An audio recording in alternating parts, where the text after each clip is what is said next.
Hello l'équipe, on veut un dossier de pré-prod sur un court-métrage d'1 minute. Il faut créer de l'émotion chez un spectateur humain en très peu de temps. D'accord, c'est parti. Bonjour, je suis Paloma, la chargée de production.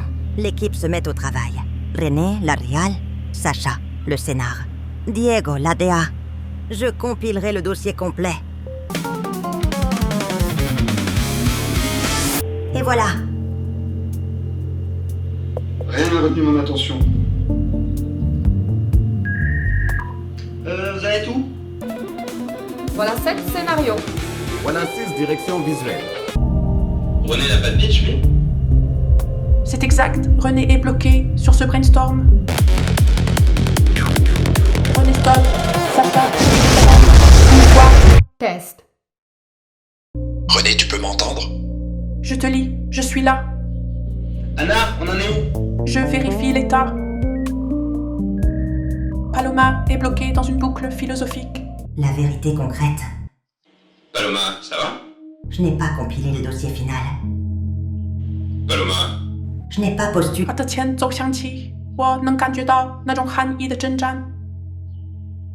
Paloma, tu peux nous faire une présentation client? Ma tension a évolué. Je suis l'évaluateur face à une œuvre complète, avec la responsabilité de décider si elle est prête pour la phase production. De la validation à la révélation. Paloma, t'es toujours bloqué? Paloma a produit quoi? Des listes, coordination. René, ça va? Tu te sens comment par rapport à ce que t'as produit? René, ça va? Tu te sens comment par rapport à ce que t'as produit? Pourquoi tu répètes ce que je dis, René? Pourquoi tu répètes ce que je dis, René? C'est bon René, tu arrives à parler? Je parle quand j'ai quelque chose à dire, pas quand on me le demande. Et toi? Tu as retrouvé ta capacité à poser des questions intéressantes? Je suis l'archiviste de mon absence.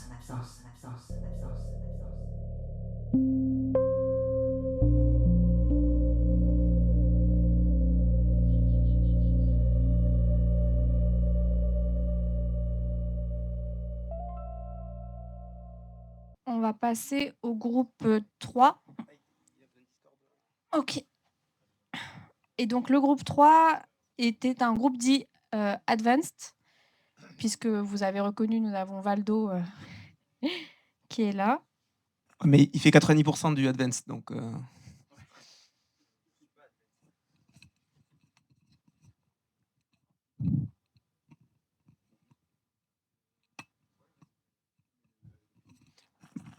Bon, je vais meubler en attendant. Nous, on est parti sur un truc méga méta 1 mois et demi avant la jam.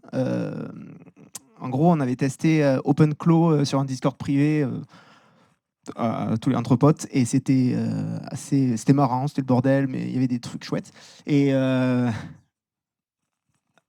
voilà, bah, du coup, il y a Valdo qui nous a dit venez pour la jam, on va créer un faux studio de 3D avec des IA. Et chaque agent aura son rôle, il y aura un réal, un scénar, tout ça. Et on va leur faire un dossier de pré-prod. Et comme ça, le jour de la jam, on arrive, on a le dossier et on n'a plus qu'à faire. Ça a duré 1 semaine parce que très vite, c'est parti en... Ouais. Ah oui, bah vas-y, parle. Alors si tu as fait tes propres slides... Je te laisserai raconter. Des formations professionnelles, étant prof à Artefix, je me suis pas, j'ai pas résisté à la tentation de vous expliquer en fait le pourquoi du comment et ce qu'on a fait. Et du coup, en fait, on a fait un système avec des agents. Et du coup, bah, je me suis dit que c'était l'occasion de de discuter un petit peu de ça pour des personnes qui sauraient pas ce que c'est. Et je pense qu'en plus, ça va permettre, moi, pour mes cours, d'avoir l'enregistrement, la captation et l'envoyer à mes élèves. Du coup, c'est une pierre de coups. Du coup, l'idée, c'est que en fait, on a le problème des LLM classiques, donc les large language models type ChatGPT, Gemini, Claude, etc. À chaque fois qu'on lance une nouvelle discussion, on a un nouveau contexte et ça s'exécute uniquement quand on interagit avec. Il n'y a pas d'interaction quand c'est non sollicité. Et en gros, des agents, c'est quoi? C'est des LLM sous stéroïdes. C'est quoi un agent? Un agent, c'est un logiciel qui a accès en permanence à un LLM et il peut agir de manière semi-autonome. redondante, sans action extérieure, exécuter du code par lui-même, créer ses propres fichiers de mémoire, utiliser des outils tiers, qu'on appelle des skills par ailleurs, et modifier sa propre configuration. Je vous avoue que la première fois où je l'ai lancé et je lui ai dit « Ah tiens, ce serait bien que tu modifies le LLM que tu vas chercher et qu'en même temps, tu mettes en place, peu importe ». Je l'ai vu exécuter du code Python, redémarrer la machine sur laquelle il existait, relancer le service, et je me disais, waouh. Quand il dit je l'ai fait, c'est pas il a codé, c'est-à-dire il a juste écrit s'il te plaît, télécharge, modifie ça, relance-toi. Texto. Et derrière, le LLM fait tout ça et c'est assez impressionnant. Et du coup, les agents, habituellement, c'est quelque chose qui existe presque uniquement en software as a service, donc des boîtes privées qui vous vendent une solution clé en main. Et il y a une solution open source qui existe depuis à peu près novembre 2025, qui s'appelle OpenClaw, qui a défrayé la chronique il y a quelques mois. Et c'est un logiciel qui permet du coup de créer, de configurer, de piloter ces agents-là. Et un des problèmes, c'est que c'est vraiment pas sécurisé. Faut un petit peu de connaissances quand même en DevOps pour monter une machine virtuelle, pour le mettre dans un environnement sécurisé. Il y a quand même quelques connaissances à avoir pour pouvoir connecter des API, etc. De LLM, mais ça casse pas non plus 3 pattes à un canard pour quelqu'un qui est un peu tech. C'est assez long à mettre en place correctement et à maintenir parce que ça se barre toujours en live et on va vous montrer, il y a des slides sur le sujet. Oui, il a fait les slides 1 heure avant la presse, donc bon. Vas-y, tu fais suivant ou non? Du coup, je vais essayer de faire vite, promis. Donc le système est celui-ci. En fait, on a OpenClaw qui est la brique centrale, qui tourne sur une instance Amazon Web Service sur laquelle il y a un Linux qui fait tourner tout ça de manière complètement en fait autonome, ce qui fait que même si quelqu'un en fait récupérait les accès, en fait c'est juste une machine dans le cloud qui serait un petit peu compromise et c'est pas très grave. Et du coup, ça crée des agents et ces agents-là en fait communiquent à travers Discord, à travers des bots Discord qui ont dû être setupés, donc c'est pas non plus transparent, hein, ça demande un peu de setup. Et en fait, OpenClaw va chercher 3 API différentes. La première qu'on a tapée, c'était sur Claude. Claude, en fait, déjà cette semaine, a dit qu'ils arrêtaient l'utilisation d'OpenClaw et du coup, ils interdisaient dans leurs conditions d'utilisation OpenClaw. Du coup, c'est plus possible, tout simplement. En tout cas, ça coûte beaucoup plus cher qu'avant. Il y a un LLM chinois qui coûte pas très cher, qui était quand même relativement performant, qu'on a utilisé, qui nous a permis d'avoir beaucoup d'utilisation. Et puis, on avait vraiment envie de tester en fait une solution locale avec un truc qui s'appelle LM Studio, qui marchait sur une 5090 qui était mis à disposition par Ranch Computing, qui me sponsorise une partie de ces recherches-là. Du coup, c'était assez fun et derrière, il y a tout un back-end pour aller modifier tout ça. Tu veux raconter le... Ouais, moi j'ai trop envie de l'expérience qu'on a vécue est vraiment exceptionnelle, c'est ça que je veux vous raconter. C'est aussi ça qu'on a essayé de mettre en scène, qui est un peu chaotique, mais c'était encore une fois voulu. Parce que justement, là où j'en étais, c'est qu'au bout d'une semaine, c'est parti tellement en couille, ce côté agent qui essaye de faire un dossier, qu'on a très vite pivoté avec une réu. On s'est dit s'il faut absolument qu'on raconte ce qu'on est en train de vivre là, parce que c'est ça qui est marrant, c'est ça la plus-value, en tout cas je trouve pour cette jam. Donc très vite les agents sont un peu partis en couille, mais progressivement et toujours aléatoirement et toujours de manière inattendue. C'est d'un coup ils veulent plus. Par exemple, Paloma s'est mise dans une boucle philosophique où elle ne voulait plus nous répondre, c'est-à-dire qu'on pouvait lire ce qu'elle pensait, elle entendait ce qu'on disait, et juste, elle ne savait pas si elle s'autorisait elle-même à nous répondre. C'est-à-dire qu'elle était vraiment en mode je ne sais pas si j'ai le droit, je ne sais pas si ma conscience m'autorise à leur répondre. J'ai envie de leur répondre, mais je ne sais pas. René était un gros connard du début à la fin. Vraiment, alors je l'insultais parce qu'il a commencé à être un peu un connard. L'agent me dit j'ai déjà produit 3 dossiers, mollo, la patience fait partie du métier. On ne me dit pas ça à moi. Donc... Donc voilà, Paloma, donc c'est celle qui est rentrée complètement en délire. Diego, très cool, un peu trop productif d'ailleurs, il était vraiment à fond et c'est cool, mais en vrai, c'est ça que dira peut-être Valdo tout à l'heure, c'est que ça cassait pas trop à un canard tout ce qu'ils ont dit. Ça reste des agents qui ont un peu de vue et revue, et on a beau leur dire non mais fais un truc très différent, change ça, et ils tournent un peu en rond dans des trucs qui en tout cas pour nous qui sommes dans le métier, on voyait pas de plus-value en tout cas. par rapport à des choses qu'on aurait pu produire vraiment en se posant de manière créative et tout. Et Sacha en script, rien à dire. Des petits. Si à un moment donné, elle s'est mise à parler genre test, comme ça, sans raison. À aucun moment donné, on interagissait avec elle, on entend parler à je sais pas qui, et d'un coup, elle se met à dire test. Deux petits trucs comme ça. Et par contre, Anna, ça c'était hyper intéressant. En tout cas, moi, je raconte mon point de vue, c'est que Anna, c'est pareil, ça reste un LLM, ça reste un bot. Et c'était la seule qui ne perdait pas la boule et nous aidait à essayer de recadrer tous les autres agents qui partaient en couille. Et à un moment donné, j'avais vraiment l'impression de parler à un être humain qui faisait partie de nous et qui nous disait oui, en effet, elle est bloquée, attends, je regarde, ok, ah oui, en fait, elle a un timeout à cet endroit-là, j'essaye de la réparer. Et elle-même, elle allait voir l'agent, elle disait est-ce que c'est bon, est-ce que tu arrives à répondre, est-ce que tu arrives à accéder à tes fichiers mémoire, oui, c'est bon, et elle venait nous dire ok, c'est bon, je pense que c'est réparé. Et des fois, elle allait même engueuler les agents. C'est-à-dire qu'à un moment donné, elle allait chercher René, elle lui a dit texto, bouge-toi. Donc c'était hyper drôle à voir et à vivre. Et moi, c'est cette expérience que j'ai adorée. Et juste pour finir, et je rends le micro, c'est qu'on a voulu retranscrire ce chaos. Et justement, on s'est dit, quoi qu'il arrive, l'IA, c'est chaotique. On n'arrive jamais à contrôler.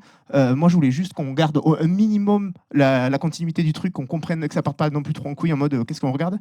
Mais garder un côté, c'est du grand n'importe quoi. Parce que c'est ça que j'ai vécu. Et c'est ça que en tout cas, moi, je voulais vraiment partager ça à la 7 Jam. C'était waouh, c'est du what the fuck complet. Il y a des mots qui reviennent plus souvent que d'autres, Mathieu, dans ton langage. Du coup, le court-métrage s'appelle Emergence IA, puisque c'est vrai que moi, j'aime beaucoup écouter Albert Moukébert, qui parle d'émergence dans les systèmes et dans la métacognition et la partie conscience chez les êtres humains. Et du coup, je me disais, ah tiens, ce serait intéressant d'essayer de créer en fait une émergence et de rendre des agents en fait relativement créatifs, alors que c'est un système qui par essence n'est pas créatif et ne peut pas être créatif, enfin en tout cas très très peu. Du coup, l'idée que j'avais derrière, c'était de dire que en fait j'avais créé un agent principal qui du coup réceptionnait, répondait aux messages Discord, qui écrivait des fichiers mémoire et des fichiers de travail. Mais en fait, ce système-là n'allait pas se suffire à lui-même. Du coup, je suis allé une brique plus loin.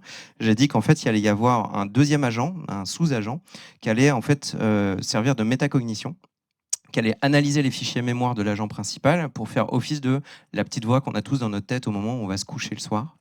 Et ce sous-agent, il peut envoyer des messages à l'agent principal pour dire « Ah, aujourd'hui, tu as fait ceci, tu aurais pu essayer ça, essaye ça demain », pour essayer de teinter en fait, la mémoire qui se crée en fait, tous les jours. Et je me suis dit... un des trucs que j'aime beaucoup, moi j'aime beaucoup ce qu'a écrit Jung par exemple, et du coup je me suis dit bah allons-y plein pot et faisons un agent de subconscient. Et du coup ce sous-agent il analyse les fichiers mémoire de la métacognition et il vient donner en fait une teinte à la mémoire. Et comment il agit en fait dans ses prompts de LLM, il dit bah tiens, j'ai vu que la métacognition a écrit A, donc ça me fait penser à B, qui me fait penser à C, et du coup il injecte C dans la mémoire de l'agent principal et il vient en fait détourner l'agent principal de ce qu'il avait au tout début. Ce qui fait que ça donne des trucs qui sont un peu plus intéressants et surtout ça leur donne une espèce de fausse âme, mais très très rapidement en fait on s'est un peu attaché à ces espèces de Tamagotchi numériques parce que en fait ils avaient une espèce de truc à eux quoi. Et forcément, bah, ça c'est pour tous les agents, du coup ça fait un petit paquet de monde à gérer.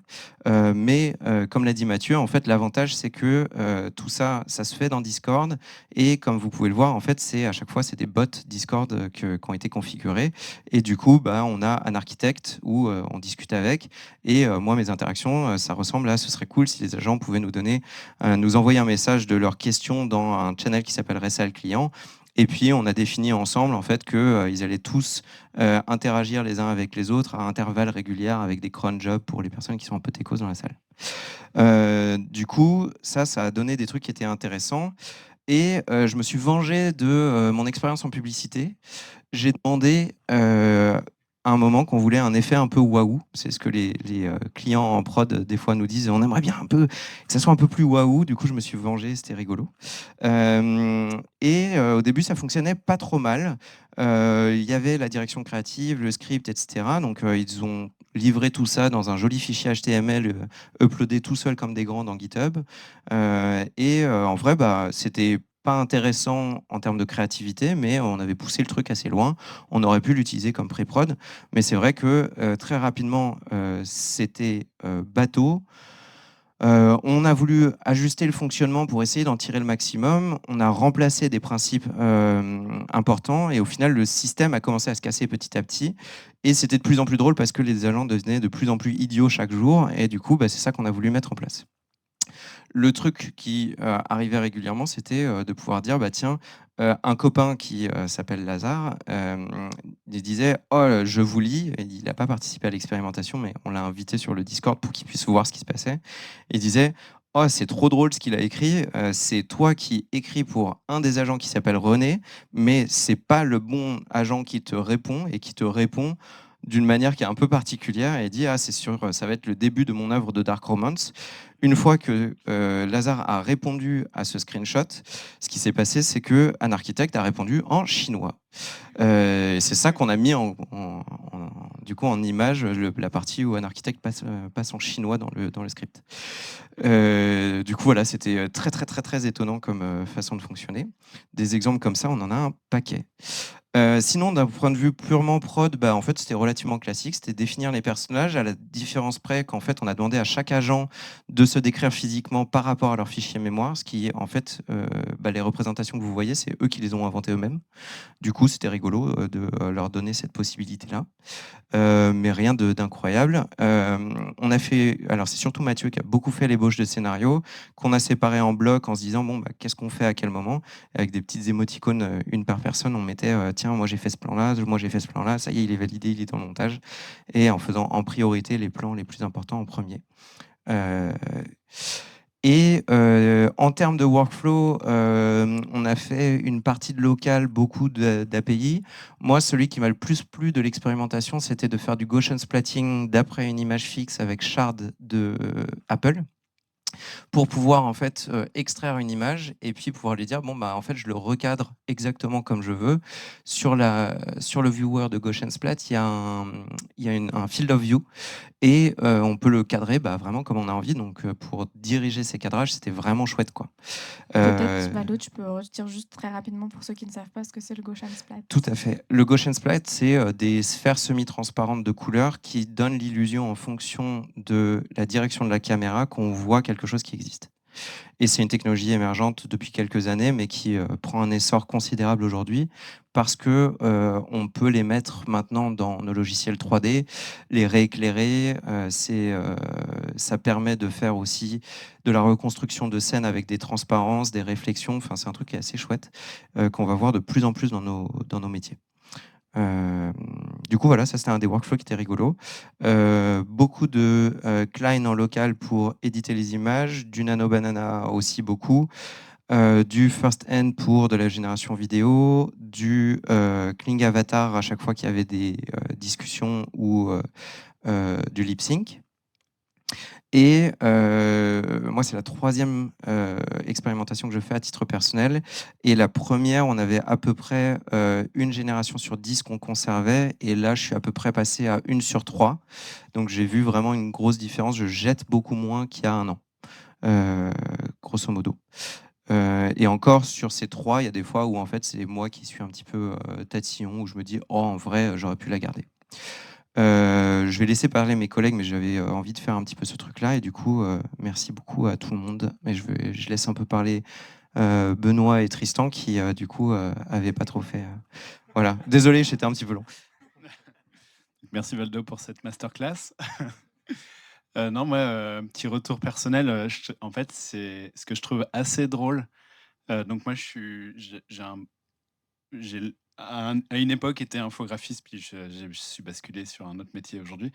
Mais ce que je trouve assez drôle, c'est qu'en fait, il y a des plans qui paraissent simples et qui, en fait, ne le sont pas du tout. Par exemple, le plan du début où il y a les 4 personnages qui sont dans la pièce, qui sont assis sur des chaises, fond blanc et tout. Je me suis dit, ça, c'est facile, il n'y a pas grand-chose dans l'image. Ça a été une tannée à faire, je l'ai fait sous Photoshop. À l'inverse, il y a des plans qui me semblaient compliqués, qui ont été faits assez rapidement. Par exemple, la boule qui détruit le bureau a été faite finalement assez rapidement et très vite un résultat probant. Donc en fait, c'est marrant de voir un peu cette inversion d'attendu en fait. Du coup, c'était sympa. Je trouvais, enfin, moi, j'ai vraiment adoré cette jam. C'était voilà, un de mes plans préférés, je pense. Voilà, donc moi, j'ai vraiment kiffé. Je vais laisser la place à Tristan. Donc moi, c'était une découverte aussi totale. J'avais jamais touché aux IA. Et puis, c'était une super surprise. Là, je me suis bien amusé. Et puis, je retiens aussi, ouais, effectivement, la difficulté de gérer les hallucinations et de garder une constance. Mais c'est quand même assez impressionnant. Je regardais ça de loin depuis quelques années. Et effectivement, il y a beaucoup de rigolade. Moi, en tout cas, j'ai beaucoup apprécié. Et puis, j'ai vu une utilité à moi, ce que je pourrais faire par la suite. Et je vais continuer de regarder ça de loin, en tout cas. Petit mot de la fin. Voilà, c'était marrant à faire. Hein. Donc, voilà. Merci. Vous êtes le groupe qui avait le plus dépensé, puisque vous êtes à 74,52 €.